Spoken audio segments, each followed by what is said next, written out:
I am trying. This is first time I am trying. I don't know how it works. I would like to figure it out. So I didn't know which angle is much better. So yeah. Anyway, I see. So hello everyone. My name is Sarah, and I am in a quiet journey, and this is my first time to go live in YouTube.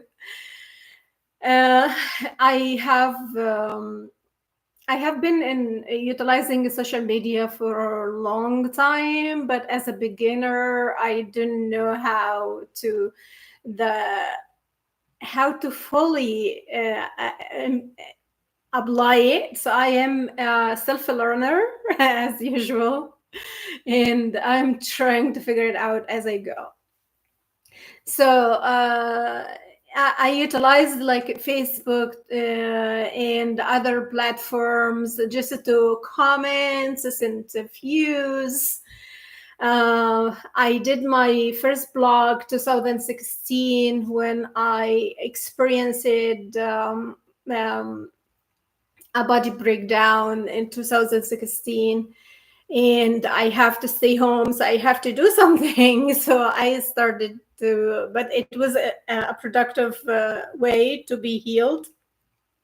So I started my blog, and it is still, I haven't posted, I used to like to post like every week or at least like once or twice a month. And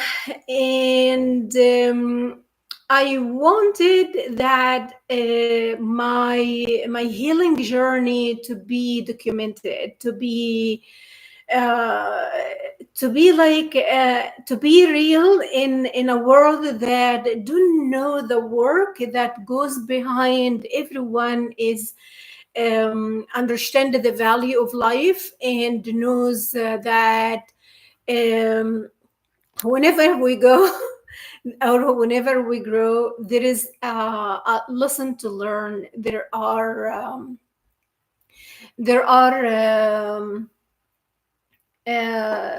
what am I gonna say? There are growth in the journey, even we don't identify it, even we don't realize it, but something is shifting within us. Something is shifting within us.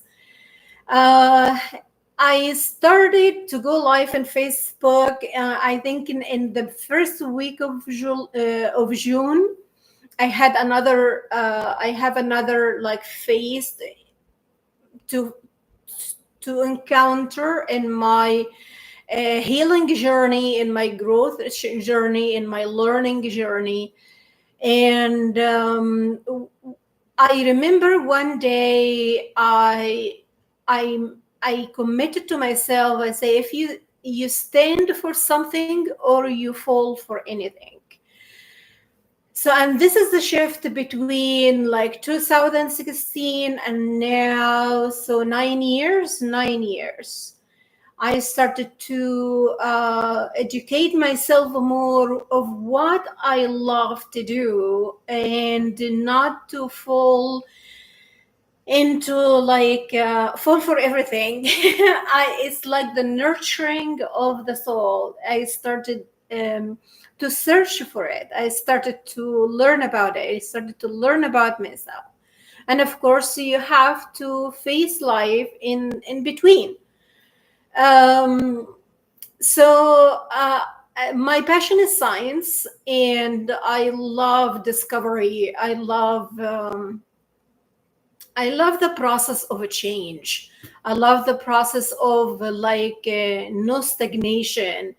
People are God created them on the basic rule of a change. Nature is a changing. Everything around us is not the same. Every milliseconds, everything is changing either within us or outside us. However, my journey it started by educating myself about the core point of the cell language, the cell body language. And I started to learn like why we get sick, uh,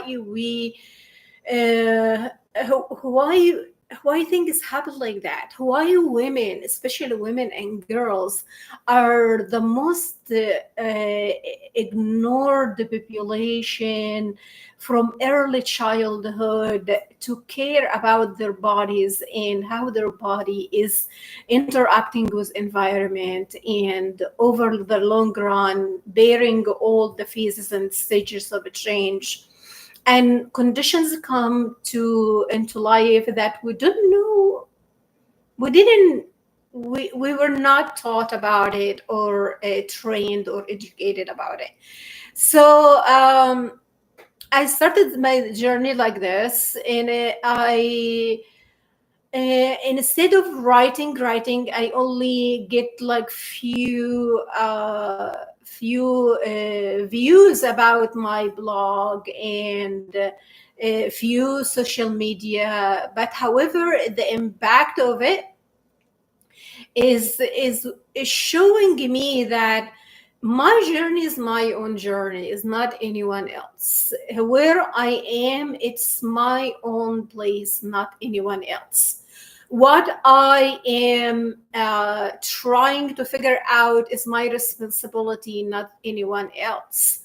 So this is like the taking responsibility to understand and be uh,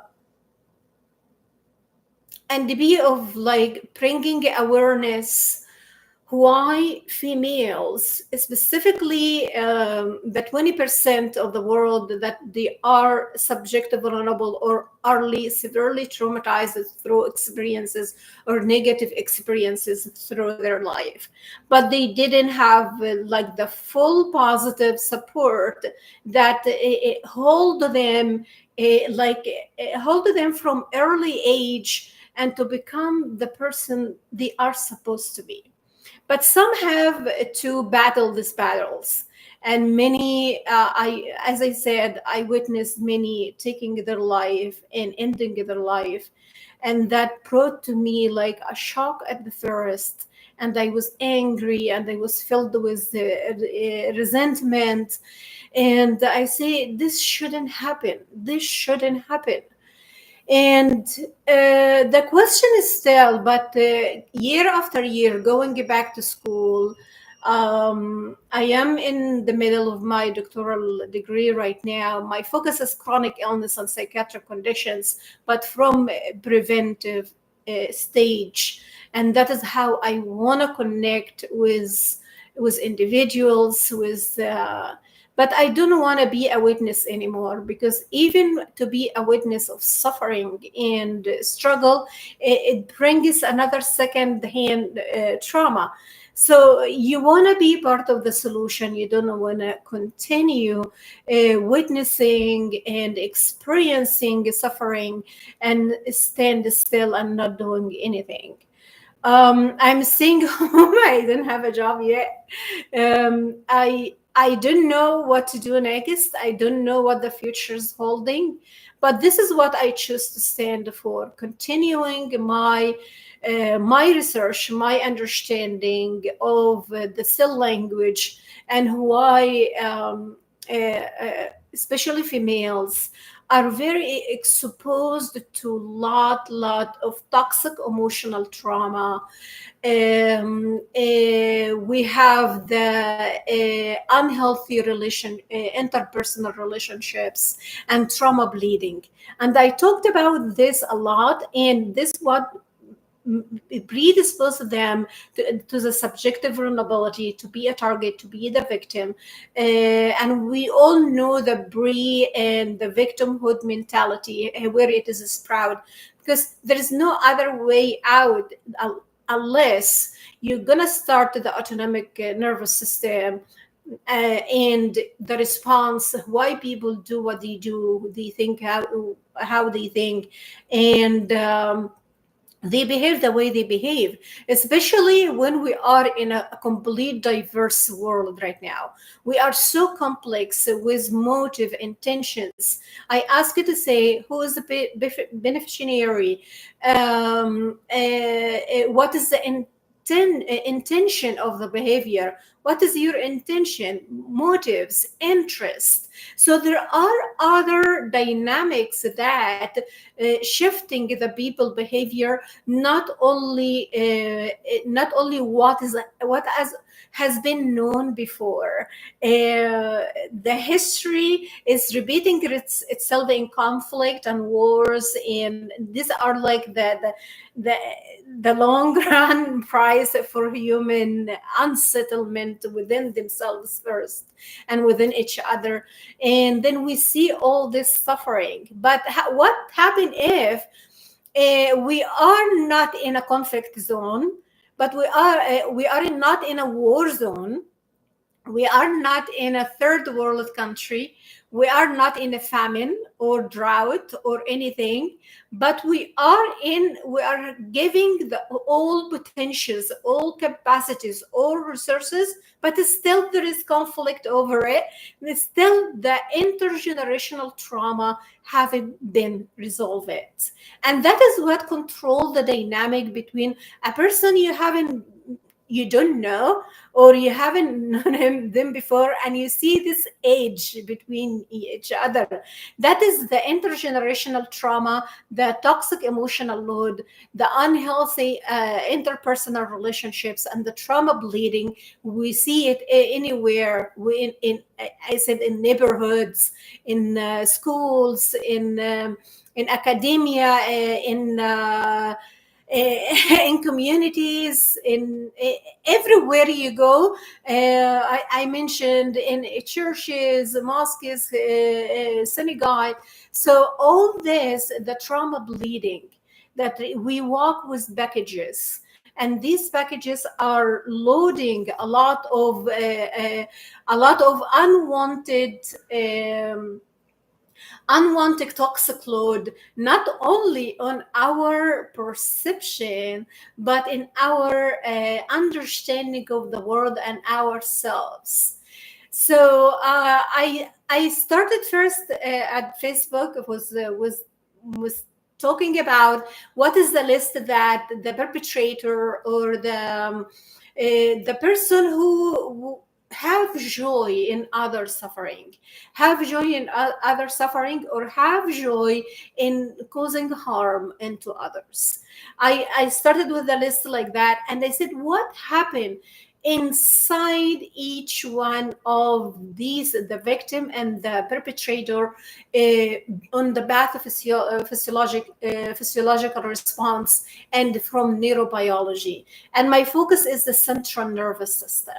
And I mentioned that not everyone is born in this universe has been came into life with regulated central nervous system.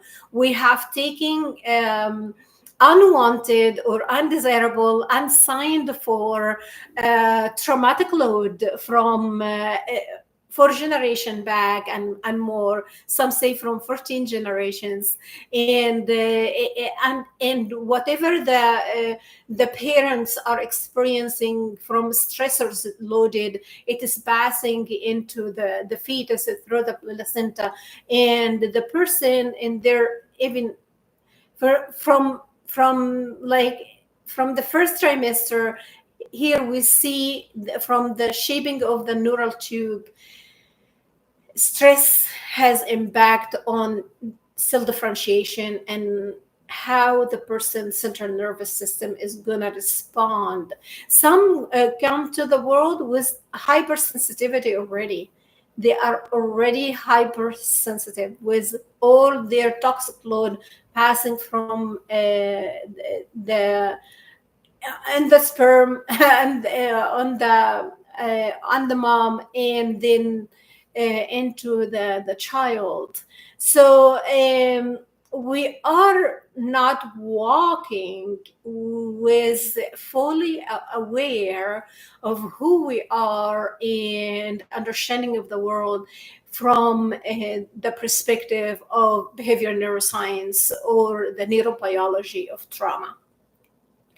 And that is why I say, like, the 20% of vulnerable, they are hypersensitive. They don't, maybe they don't have the language. And unfortunately, when they come to adolescence and young adulthood, all we see is like bumping heads and just like a flush of toxins into their body that impacting their perception, that impact their prefrontal cortex and their decision making. That is why I am saying, are we making the right decisions? Are we making the right decisions? If we have this toxic emotional load, are we having the right decision in our life and how we perceive our day? So we have to have a stand. I have to have a stop and say, we have to start early, from early age, that we understand who is the most vulnerable, who is at risk, and what is needed for regulating their central nervous system. And if they have the biomarkers, and now science every day discovering new biomarkers that can contribute to health and disease. We have the research of longevity. They are looking at these people who are the blue zones that living till 120, 22 years, and what they did in their life and how the peace within, because their trauma hasn't impacted their cellular biology. Their trauma, they understood how to build on the strengths. This is from the communal, from the collective. It is trauma healing from healing community, not an aggravated or stress-based community. So we have to understand that healing starts with the environment, and then who we are inviting, and then how the process it comes from there. I agree not to disagree. I agree not to disagree. So that will give a peace of mind, because we would like to look for what is important, what are our priorities we would like to put in place, so we can. It's a win-win. It's not a lose-win. As the modern life since 1950 build this competitive sense of it's all about me or nobody else, or it is all about my tribe and nobody else. So this competitive sense of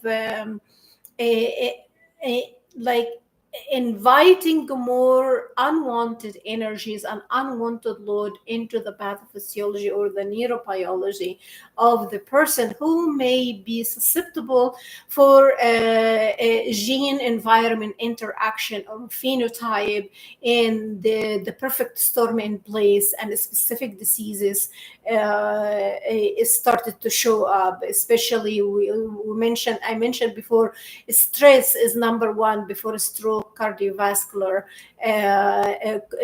chronic obstructive pulmonary disorder, cancer, and other and endorenal disorder, and all this unwanted global burden of disease. We started that. I mentioned not only what you eat. If you have the most healthy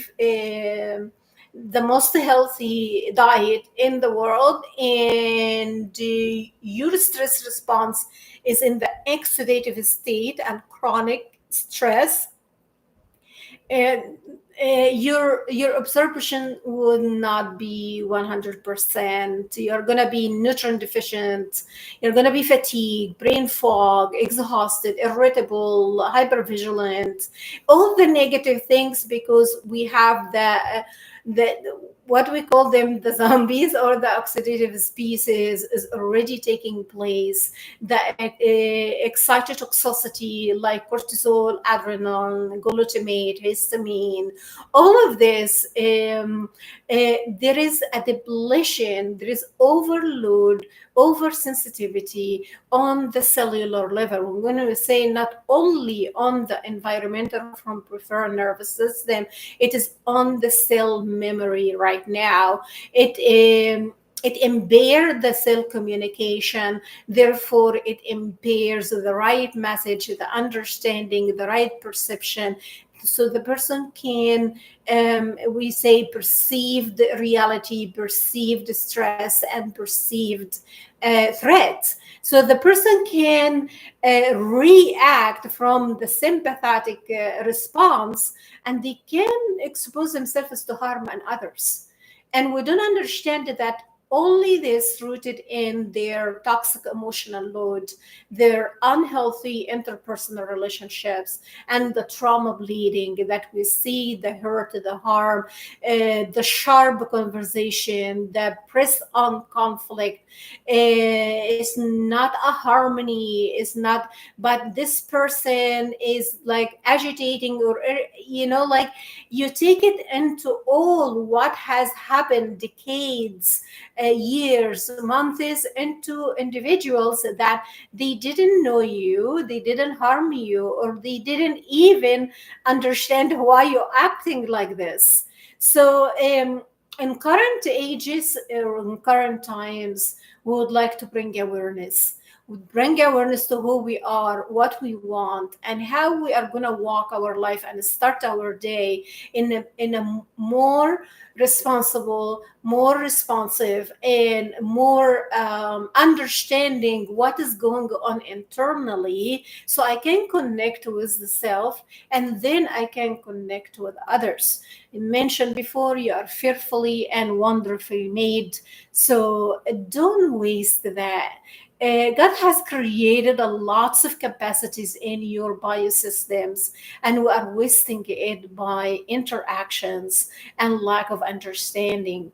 So that is not only for me, that is for generations to come, to understand that they are wonderfully and fearfully and wonderfully made, and they are not meant for something other than what brings value into their life, what elevate the human brain. How can I create, how can I be a proactive, how can I see the world around me with all its blessings, and I am at peace with that, and I am contributing. I am not wasting times and just all this old fashioned.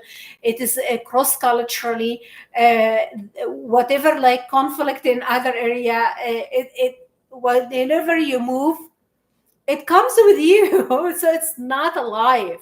That is revenge, that is grudges, that is that is depleting human resources, that is depleting the only value in this world is the social capital.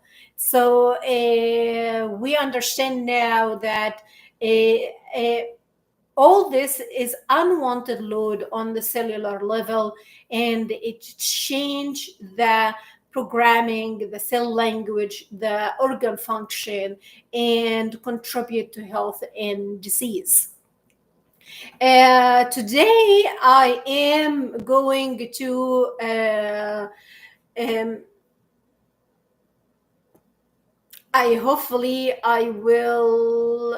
I will do it.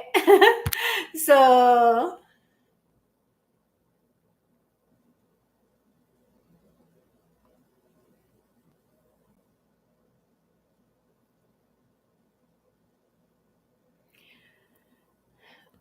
I am going to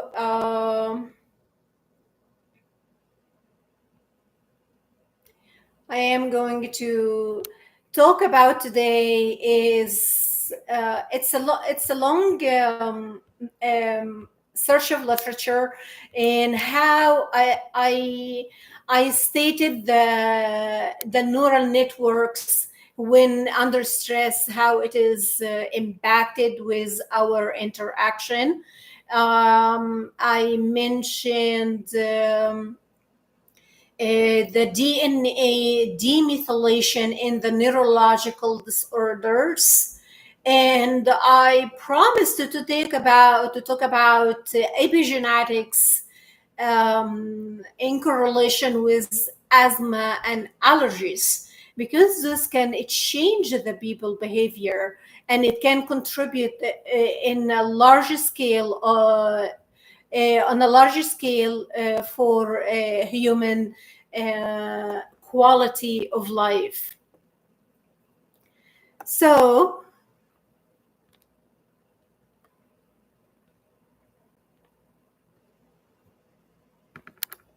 I'm trying to adjust everything, like I want to see. So I would like to understand that we have the cross-culture effect from neuroendocrine perspective, integrating psychoneuroendocrinology, culture, neuroscience, and stress biology. So it may be like you don't have uh,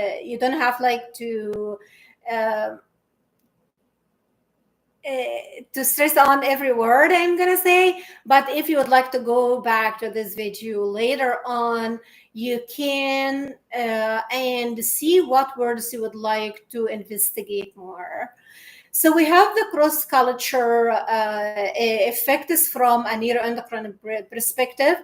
Culture shapes the way individuals perceive, interpret, and respond to their environment, including how they experience and regulate emotions, stress, and interpersonal interactions. Uh, the neuroendocrine system, particularly the hypothalamic pituitary adrenal axis, HB axis, and it is highly in research right now. It is the tiny and mighty in your diencephalon, and I mentioned before, it is the microchip of the body. Axis and sympathetic adrenal medullary, or SAM axis, plays a central role in mediating the physiological responses to psychological and social stressors. Cross-culture differences can influence neuroendocrine responses, modulate hormonal release like cortisol, oxytocin, and adrenaline, and impact long-term health outcomes. Neuroendocrine systems involved in stress and emotions, and I have mentioned that the hypothalamic pituitary adrenal axis, or HB axis, activated during stress, result in cortisol secretion, regulated by perceived threat, controllability, and the social context. Sympathetic adrenal medullary, or SAM axis, activate epinephrine, and norepinephrine governs acute fight and flight response. Oxytocin and vasopressin system modulate social bonding, trust, and empathy, impacted by early attachment and culture norms. Culture and neuroendocrine function. Culture models of emotions regulate different cultures' value and regulate emotions in distinct ways, which shape neuroendocrine activity. Individualistic cultures like Europe, Western Europe and US emphasize self-expression, autonomy, and personal achievement. Greater emotional arousal during stress, potentially higher cortisol and reactivity, because it creates a sense of competitiveness and a sense of like, if I don't do this, I won't measure up, or something like that. Collectivistic cultures like East Asia, Latin America value social harmony, emotional restraints, and interdependence. So they do believe in uh, the group dynamic and the role of the extended family, for example. That is why they can have a strong interpersonal and strong correlation with one another. Tend to suppress emotions, which may blunt acute stress response but increase chronic low level stress. So there is a positive and negative way for each one. So for individualistic, yeah, everyone is calling for independency. Everyone would like, once you get 18 years old, you have to be in your own, and you have to show your responsibility. You have to do and this to prove that you are a responsible person. And this can lead to isolation, and this can lead to this endless race of competitiveness, which can exhaust the biosystem by the end. For the collective, they they don't have the words to express their emotions, because or emotions means weakness for the collective cultures. If you show your emotions, you are weak. So you have to hold yourself for everyone else. Uh, so this can and emotions, whatever doesn't find itself in words, it finds itself in organs. The accumulation for negative emotions and unprocessed and unresolved emotions, it can compromise the cell function and the biosystems. Culture influence on cortisol patterns. So here we have, because you don't have the language, or you are not allowed to express your emotions, their internal level of stress, there is compromise to the cell function and the competitiveness on the go. You must. And then and external stressors with internal stressors, both are impacting the cellular mechanism. So moderation or balance, that is what we want to reach into, and we shift the culture health. What is the balance? What is the moderation? How it looks like in such very hard times and competitive culture. Culture influence on cortisol patterns. Uh, Cortisol awakening response, or CAR, differs across cultures, possibly due to varying deep daily routines, stressors, and expectations. Migrants exposed to culture dissonance may show altered diurnal cortisol patterns and increased HPA axis dysregulation. Cross-culture stress and allostatic load. Well, I mentioned in one of my videos, you have to understand your excitotoxicity ratio. That is from cortisol, adrenaline, glutamate, histamine, and all the excitatory neurotransmitters. And you have to understand your iron load, your zinc, sodium, calcium. You have to understand this load.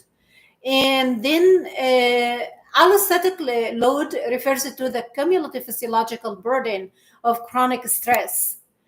Acculturative stress among immigrants. For immigrants, they, for example, they are in their own country, they don't have depression, but when they come to the individualistic culture, they have the depression. Why? Because of the isolation, of the misunderstanding, and the separation from the roots.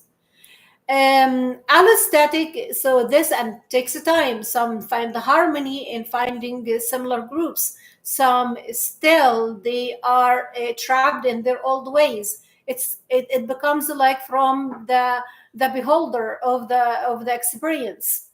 Um, A culture stress among immigrants and minorities results in elevated cortisol and dysregulated autonomic function. Culture values, perceived discrimination, and the mismatch between heritage and host cultures affect neuroendocrine resilience and vulnerability. And this can shift us how we can build healing communities. For example, Korean immigrants to the US who strongly retained collectivistic values but lived in individualistic setting exhibited elevated cortisol and emotional distress. What is the effect on that in epigenetics and developmental perspective? Early life environments shaped by culture practices like parenting styles, breastfeeding, touch, influencing epigenetic regulation of stress genes. Methylation of the glucocorticoids receptor gene NR3C1 has been shown to differ across cultural contexts of early caregiving. Cultures with strong social support systems promote proactive neuroendocrine development and buffering of HB axis. Culture neuroscience, and we normally hear about neuroscience. Neuroscience like scientist, neuroscience surgeon, neuroscience practitioner, but neuropsychology. But the word is cultural neuroscience, social neuroscience, and behavioral neuroscience, they are not common. And that's what I love about, since my undergrad in health science specialization, health psychology and behavioral neuroscience. I took it to my master behavioral neuroscience, and now I'm still on the same track because we have this social neuroscience perspective, how the brain shape habits or habitual behaviors through social connection and social interaction and social deprivation and the culture as well. I was going to say how far we understanding the culture intelligence. It is higher than, it can do a better math computation for you. It can give you a perspective of understanding complex or divergent solutions. And it is not singularity. It is dynome. It is connectome. It is shifting from networks to connectome to dynome, and that is the whole brain perspective, how, and the blood flow and the and the connectivity of the neurosynaptics and the strength or the density. We say the density and capacity, density and capacity in correlation with longer-term potentiation. And what are factors contribute to that? It is amazing that you understand you are what your electrobiochemistry interpret within your cellular level. It is not only the words you speak or the movie or games you play or the social settings or anything. It is the value of it and the outcome of it and its influence on you. Is it impacting you positively or negatively? So we are looking at the health and disease from different perspective in behavioral neuroscience. The hormone oxytocin, which supports social bonding and trust, that's normally between, it's initiated between like the close relationships and real relationships, which supports social bonding and trust and function differently across cultures. In Western context, oxytocin often enhances in group trust and cooperation. In collectivistic cultures, its effect may be context dependent and more sensitive to in-group, out-group dynamics. And when we come to collective cultures, and that is what we say, the misunderstanding, there is direct and there is indirect. For collective cultures, when they would like to elaborate something, they would like to explain everything correlated with it. And that is how they were trained.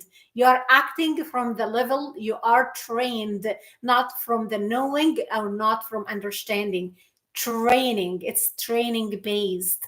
And this started from associative learning since early childhood. They are learning by modeling, and they associate this with that, and they grow and they start to explore with it.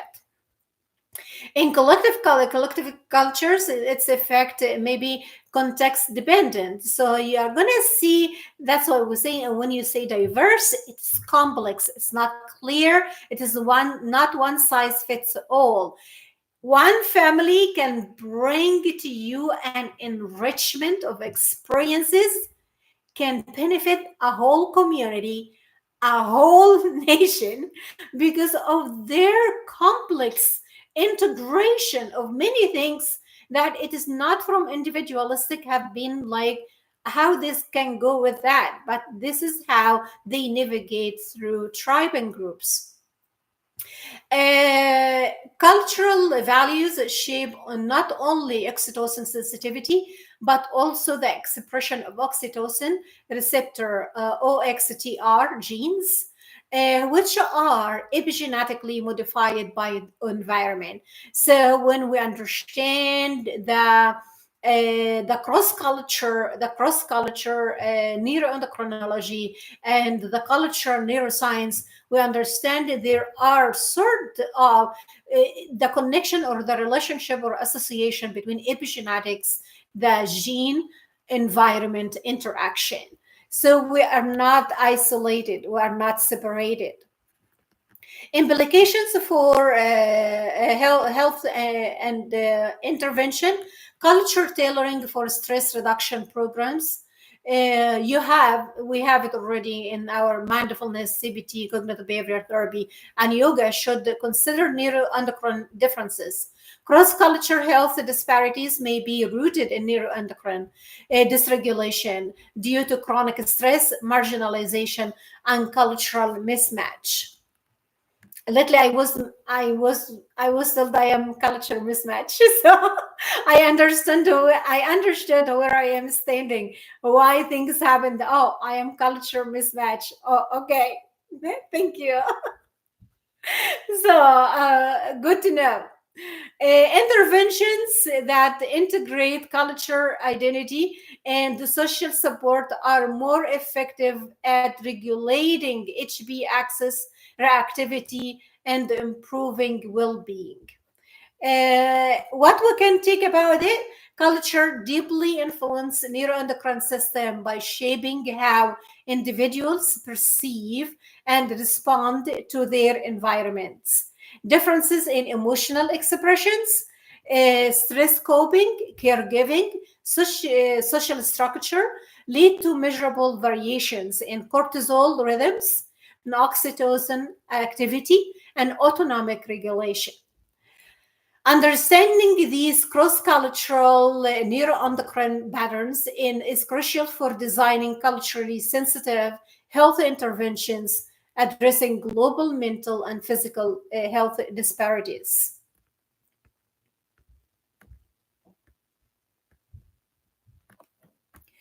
Another thing I would like to mention, I stated the DNA demethylation. DNA methylation or demethylation. I posted on Facebook DNA demethylation and how it impacted or its play and role in, especially in neurological disorders, in depression and anxiety, and the role of oxidative stress. So I would like to go back to this because it's all connected. So we're gonna take it from like 1, 2, 3. The world was not built in one day. So we have to understand that we have to take time. And we have to have the willingness and openness to learn, to understand, and to be willing, to be open to embrace this complexity within our biosystem and your quantum computer. That is your brain. So your core is your central nervous system. And that is every single person on earth acting from this point. How far their central nervous system is regulated and impacting their biosystem. When you have a sluggish liver, you're not going to function well. When you have a sluggish lymphatic system, you are not going to function well. However, you have cortisol overload, blocking prefrontal cortex, imagine that can put you at high risk vulnerability. So imagine we have to go to the core from behavioral neuroscience. I take the approach of translational medicine, where I have to look at every discipline can integrate an understanding and present a solution, or present a new dynamic of how I can perceive based on evidence, based on a practice, based on already lived experiences. So I have to build my understanding on the shoulder of giants that walk the walk and they already made the shift in others' lives. You may touch one person's life today, but this is the whole world for them. You may touch the life of the country you're living in, and that is the whole world for them. And the ripple effect goes further. It expands. So we are talking about expansion. I am asking before, are you shining or are you fading? Are you shining or are you fading? Especially females, you took a lot of a toxic emotional load onto yourself, either in a defensive way, either to be fit, to be like it, to be loved, to belong. And sense of belonging, this shaking the ground from early childhood. Once the person didn't feel belonged since they were a child, this insecurities goes with them, and it put them in high vulnerability for unwanted schemas, unwanted manipulation, unwanted use, and taking advantage of. So understand that we are coming to the world not to be an object. We are coming to the world at the image of God, and this brings a huge responsibility unto us. We behave at the level of our survival. But once you understand that survival mechanism does not serve you anymore, it is harming more than benefiting. It is impacting your biosystems. It is shrinking your hippocampal. It enlarges your amygdala, overreactive amygdala.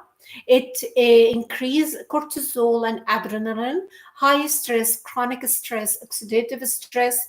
That is compromisation for your neuroendocrine and your biosystems and every single cell. Nothing will communicate clearly. The zombies having a party. So you are in front of a compromised system, a compromised individual. So do you think they are going to make sound decisions? They are going to make compromised decisions for survival. And this is not living. Survival is not living. You are not anymore chasing the tiger. We are not living in the jungle. We are human beings. So we have to elevate this by strengthening what we are adding value into our life, and where we are, which point are you operating, where are you operating. This is my first time with YouTube Live. I don't know how it goes. I hope somebody will find this video and try to understand their relationship, their intra. We say intra. This is the person, self, or a person to the toward themselves, understand themselves, so they are aware which system they are operating from, what sense of fallacies or false beliefs or negative thoughts or negative experiences have compromised this beautiful individual in front of them, and how this impacted on every decision. Because don't blame yourself. You acted from as this is doesn't take the responsibility was that happened, but however, you are acting from a compromised system. So it's like, I mentioned before, every device is handled with high intensity care and quality control. It's a product putting in the market. It has a competitive edge. It has a consumer. It has a level of consumption. It impacted human behaviors. So they know exactly what influence is going to be thrown into the world. So, how about the human being, especially women, especially females from early childhood? Because our systems are really not, um, we don't have the high level of testosterone since early childhood. For this, like masculinity, clarity, and awareness of what we want, and the elimination of the unwanted details. We have estrogen, estrogen, progesterone, and we have testosterone, but not at the high level like males. Uh, Yet we have to understand that your early childhood compromisation impacted your central nervous system, but I would like to know how far has been compromised and affected the quality and the value of my day and my life. That is critical and stop toward presenting new questions, new idea. Question yourself. Do body scan. Uh, put the questions that you would like to understand. Do you like the person you look at the mirror when you see her? Are you satisfied? Where are you right now? Are you filled with contentment and sense of value and worth? Are you putting your boundaries and limits? Which background you came from? Are you came from individualistic or collectivistic? So that will let you know that if you are like a people pleaser or fawn, we said like fight, flight, fawn, fiend, and uh, all this, the sympathetic response, it's for survival. The awakening. One day I asked one of females, and she was so high onto me, like wanna talk heads. So I told her, wait, do you know how to stand up? She was like questioning herself.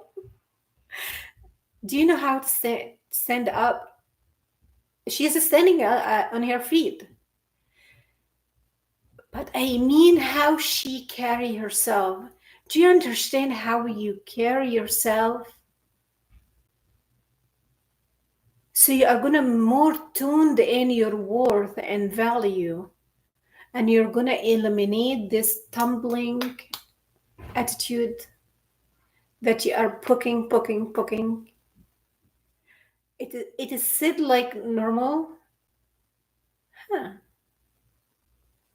And when I want to address something, I want to redirect the attention. I want to redirect the focus. I understand that chasing a tiger, the intergenerational trauma, the toxic emotional load, the unhealthy relationship, interpersonal relationship, and the trauma bleeding. So I understand who is coming at me, or understand how am I talking, but I'm not fighting. I am already stating the 1, 2, 3, but I have to shift the focus. Do you know? See, from our experience, they are gonna think it is an offense, but it is giving you this redirection to damping the fight flight. Do you know how to carry yourself? But how I can reach to her first? Do you know how to stand? And this brings us to another point, from cultural, from the collective and versus individualistic concepts. And that brought me to the collective concept: you have to stand strong for others, not for yourself. But now I am gathering all this to stand for myself, because I abandoned her a long time, that I forgot who she is anymore. And that is the distance from your core value, what you believe in, and become people pleaser. So all females, girls and women, do you know how to carry yourself? Do you know how to carry your values so that you brought from, and you have to validate them. You have to understand that they were meant for something to teach you through life, but they are not meant for you to fade. I mentioned before, look at those who have the support, the healthy environment, the right connections, and all of things. See how their perspective about the world. They are going to revolve everything within this, and they are going to eliminate anything that disturb this, because they worked hard to be there. They don't want to invite the chaos into their space, because the chaos has to understand itself that its functions is not wanted anymore, because this is depleting the biosystems and presenting us with compromised individual. So I presented today other concepts is the psychoneuroendocrinology, that HB axis and the medullary axis, oxytocin, culture, neuroscience. We have to understand culture is not only the dress, the food, anything. This is like the tools that you connect with others. That's what. But it carries a spirit. It carries a soul with it, and this is spirit and soul is what bringing back into your biosystem and your perception, your understanding, your way of living, your way of connecting with one another. So whatever is, and this is correlated with gene expression and environment. This is epigenetics, and it plays a whole role in epigenetics, but it goes from cross culture. perspective, from cross-culture perspective. So I have to understand what system are you operating for.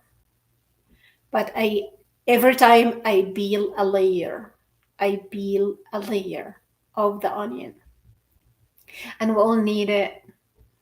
We are at times right now that many things that leave us with uncertainty, um, unwanted outcomes, and we don't know what's next. Technology is taking over many industries and dynamics, and who has pioneered in this field already?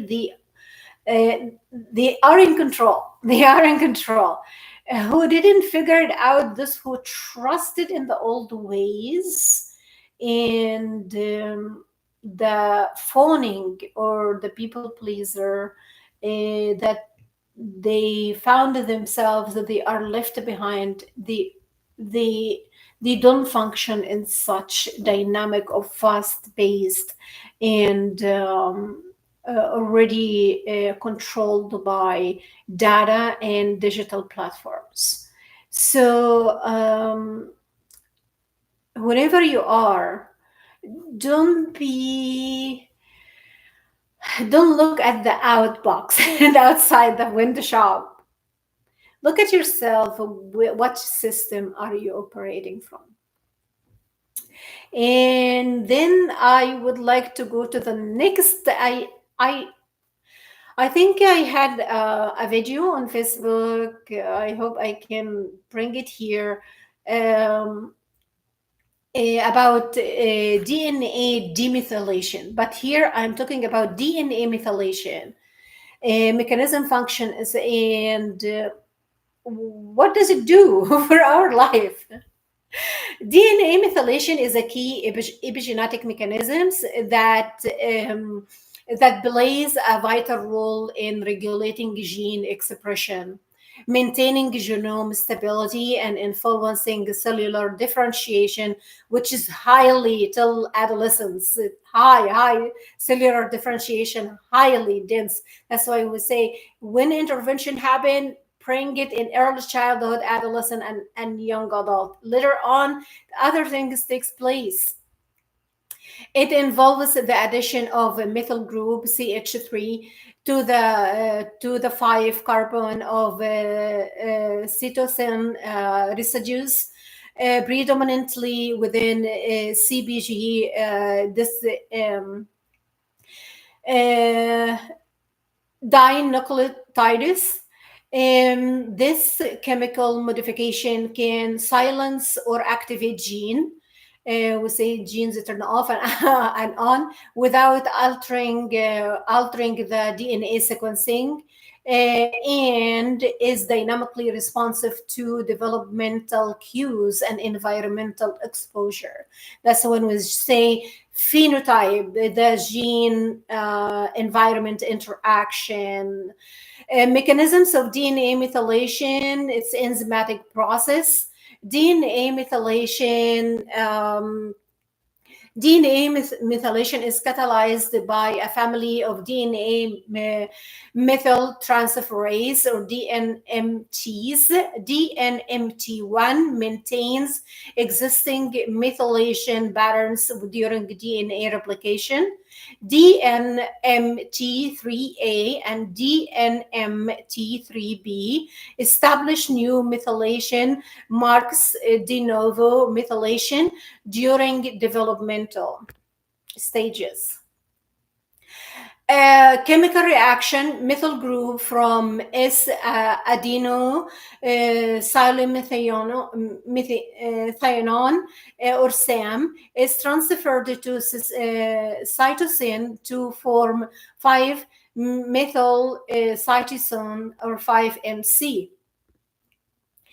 CPG islands and methylation patterns. CPG islands are regions rich in cytosine, guanine, dinucleotides, usually located near gene promoters. In normal cells, CpG islands in promoter regions are typically unmethylated, allowing gene transcription. Apparent methylation of these regions leads to gene silencing, often seen in cancer. Biological function of DNA methylation, gene regulation. Methylation is a promoter regions associated with transcription repression. It prevents binding of transcription factors or recruits methyl binding proteins that form repressive chromatin structures. Development and cell differentiation, methylation patterns are programmed during embryonic stage, allowing lineage-specific gene expression. A specific methylation signature define tissue identity, X chromosome inactivation and genomic imprinting. In females, one X chromosome is silencing by DNA methylation to ensure dosage compensation. Imprinted genes are expressed in apparent of origin specific manner, regulated by methylation marks. Suppression of possible elements, methylation of repetitive DNA elements prevent their activation, safeguarding genomic stability. DNA methylation in health and disease, for example, cancer, global hypomethylation can lead to chromosomal instability. Hypermethylation of tumor suppressor gene, for example, B16, BRCA1 silences protective genes, promoting tumor progression. And this is as a result of miscommunication, or the cells that get confused, other cells that started to act on their own, and here we come. Neurological disorders, Rett syndrome is caused by mutation in MECP2, a gene that binds methylated DNA, resulting in defective brain development. Apparent methylation is linked to Alzheimer's disease and schizophrenia, autoimmune and inflammatory diseases, in systematic lupus erythematosus, SLE. Hypomethylation of immune genes leads to hyperactivation of T cells. Metabolic and cardiovascular disease, methylation changes in gene like PPARV and ApoE and FTO are associated with obesity, type 2 diabetes, and atherosclerosis. Atherosclerosis is inflammation and lipopolysaccharides and the rupture of endothelial tissues and fibrosis, and then strokes.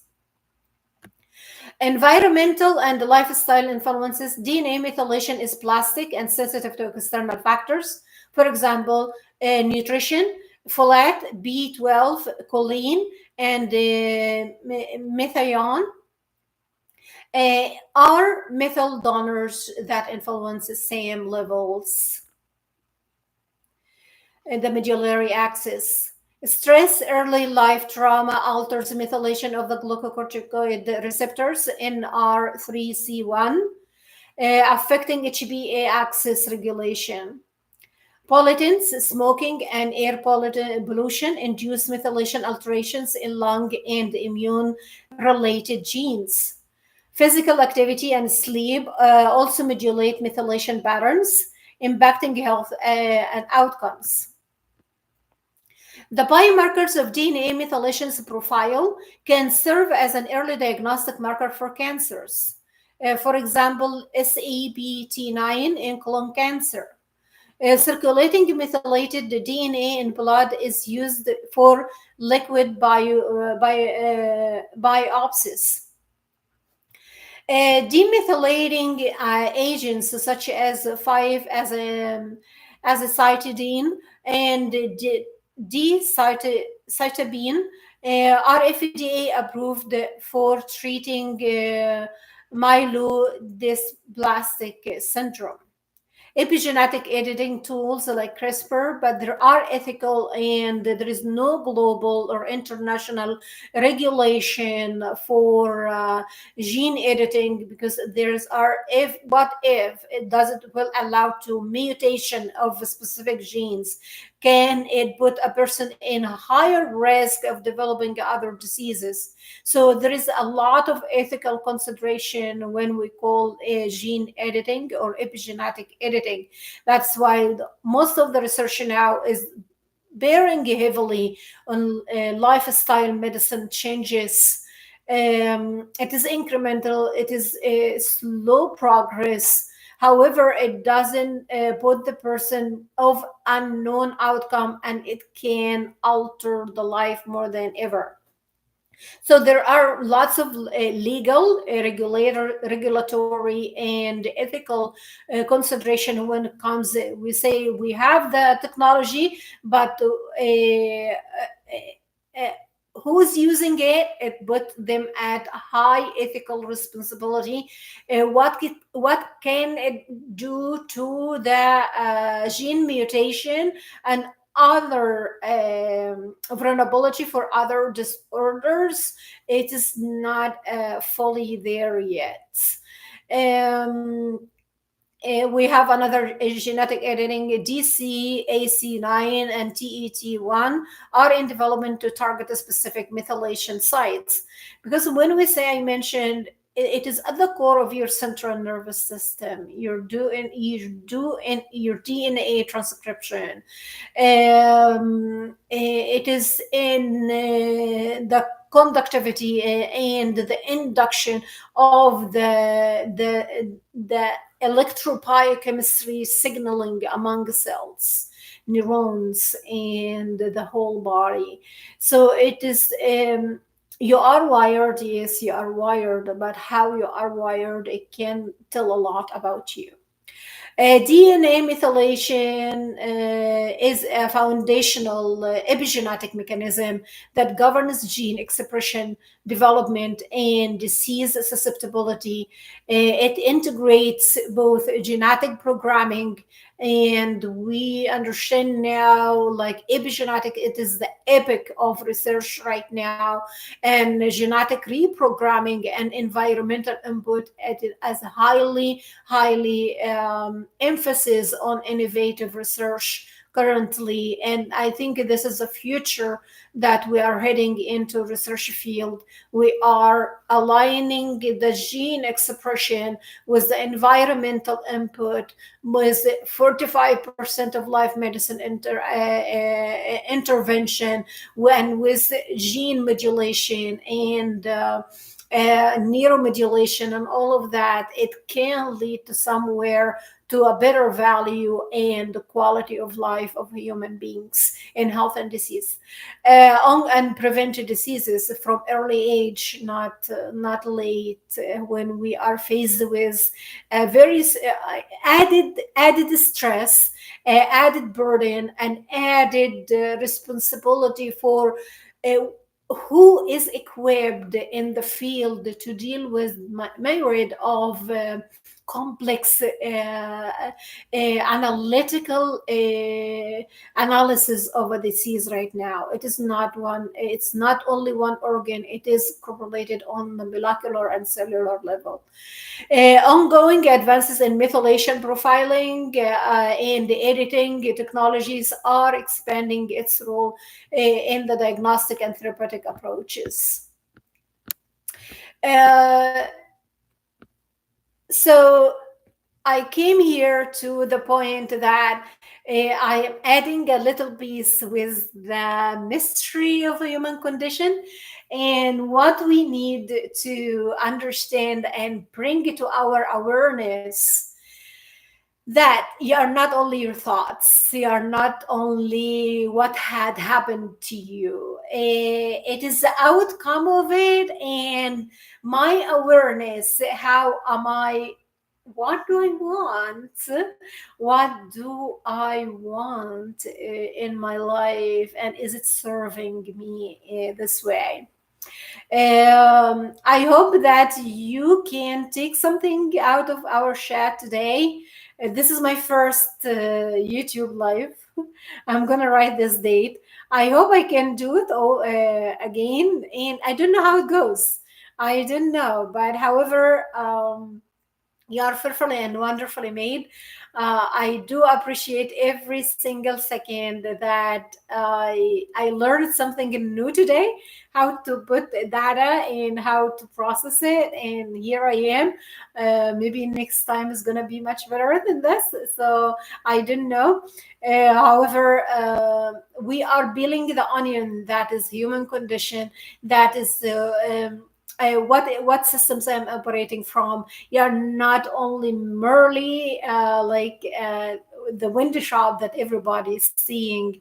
There are a lot into to take in and to understand and bring awareness to, and take an informed decision. What do I want? What do I want? And how to preserve this life that has been given freely to me. This is the precious, the priceless gift that has been given to you. So what is your responsibility around it? We all want to take responsibility, not on like I said, on geopolitical or other things that already worn out and brought nothing but toxic emotional load, unhealthy interpersonal relationships, and the trauma bleeding, that those who are most vulnerable still are impacted by it.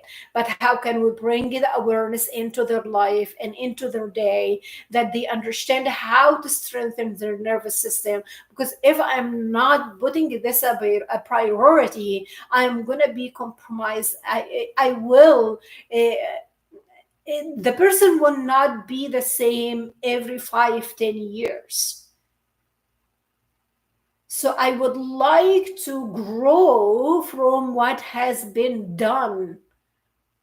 And I want to set my boundaries, my limitation, understand what I want to accomplish, or how can I integrate the value I have within the community and society I live in.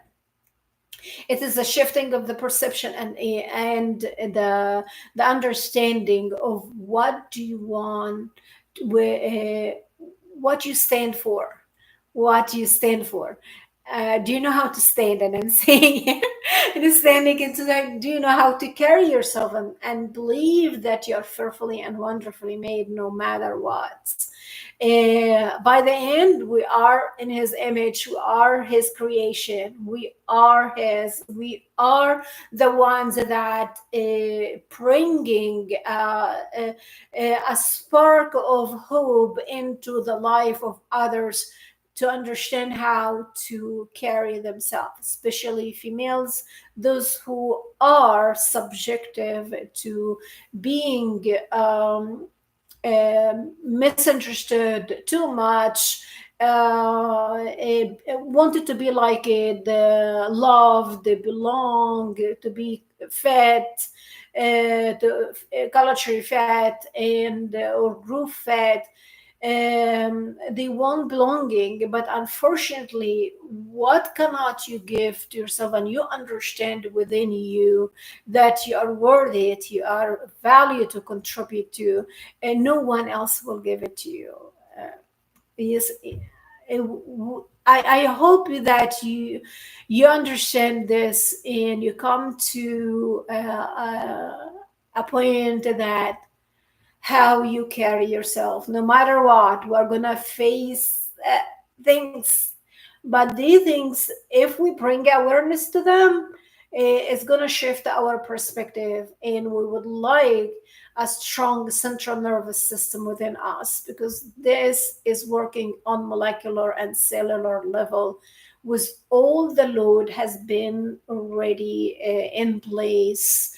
And we see And I mentioned before, there are healthy lives, there are healthy communities, but they understand they don't want to invite the chaos into their place because they worked hard on what they have. Because all what the chaos is bringing is other chaos. So understand that there are wonderful people out there. I hope you have only one responsible adult in your life that bring value, that bring uh, you have to understand your worth and not anyone else. You bring value, bring uh, a well-respected life to live, a well-respected life to live. We are not meant to be doormats, scapegoats, or gaslighted, or bullied, or mobbed, or any of that. We are not meant for that. Life is so precious and life is so short that we waste it on compromising a central nervous system that you came in the world already dysregulated. So you're adding. So no, stop it. It stops with you. It starts with you. So I wish you well, and I hope you take something from today. And I'm seriously here. Peace. I'm gonna learn at the angle on everything like this. I will learn. So that's my promise to myself. I'm committed to learning. I'm committed to understand the human condition to the best of my abilities, to the best of my abilities, not from where I was or where I am, to the best of my abilities, to bring hope, to bring peace, to bring understanding and awareness for each female that one day uh, there was a separation between herself, her value, her worth, and allowing other things to take place. Um, Stay safe and know that you are fearfully and wonderfully made. You are fearfully and wonderfully made. Peace.